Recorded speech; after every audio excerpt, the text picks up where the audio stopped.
Pas question de se laisser faire. Très en colère contre la façon dont Netflix a traité son témoignage dans le nouveau documentaire sur l'affaire Bettencourt, Ariel Dombal a adressé un communiqué salé à la production. Ne voulant pas passer pour un personnage central de ce scandale ultra médiatisé, elle a accusé la production de lui avoir causé un grand préjudice.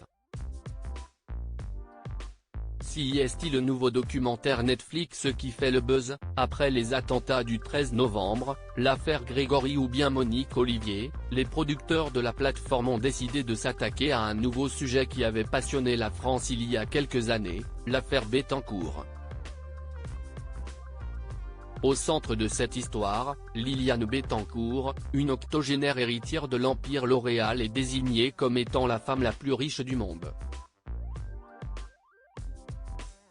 Et autour d'elle, deux personnages qui se sont longuement affrontés, sa fille, Françoise Bettencourt-Meyers, et François-Marie Bagné, un photographe devenu son grand ami et que la fille accusait d'abus de faiblesse au vu des sommes que lui donnait Liliane Bettencourt. Un photographe haut en couleur, si on écoute les témoignages, qui lui avaient été présentés en 1987 par Ariel Dombal, qui a accepté de se remémorer ce moment pour le documentaire.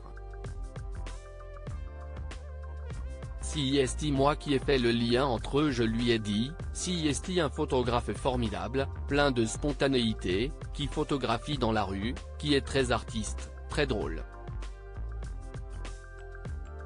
Recevez-le, ce sera formidable, l'entendez on racontait.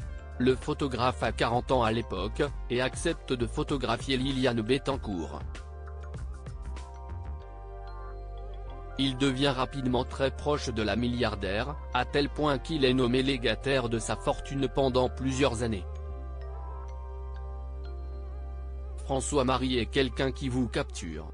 Et ce jour-là, il a probablement séduit Liliane, raconte Ariel Dombal, qui le décrit également comme un peu burlesque, mais talentueux, mais aussi capable d'avoir un regard quelquefois assez féroce sur les gens.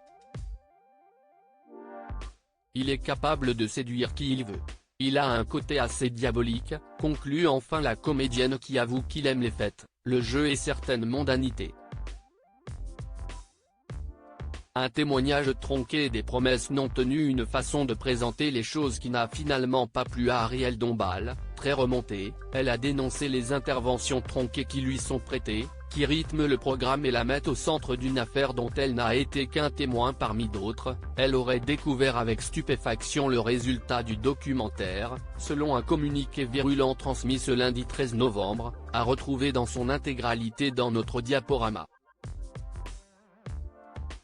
Elle conserve envers l'ensemble des acteurs de cette affaire une amitié, une sympathie, un respect qui exigeait que son témoignage ne soit ni trahi, ni biaisé.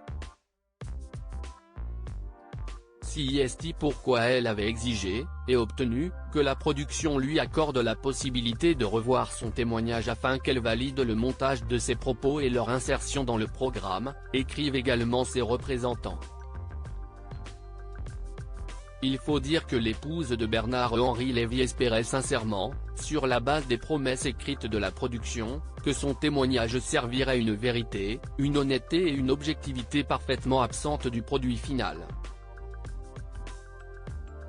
Tout n'est que fiction, raccourci, biais et mademoiselle Ariel Dombal ne peut accepter de se retrouver actrice involontaire de cette mascarade fictionnalisée, quand ces conditions avaient été acceptées par écrit et qu'elle ne se confiait que sur la base de cet engagement ferme, ajoute-t-elle finalement. Un communiqué sec, dans lequel la comédienne très remontée rappelle également que ses droits les plus essentiels ont été bafoués, qu'elle est victime d'un mensonge et de promesses non tenues et condamne les méthodes employées. On vous avait prévenu, pas question de se laisser faire.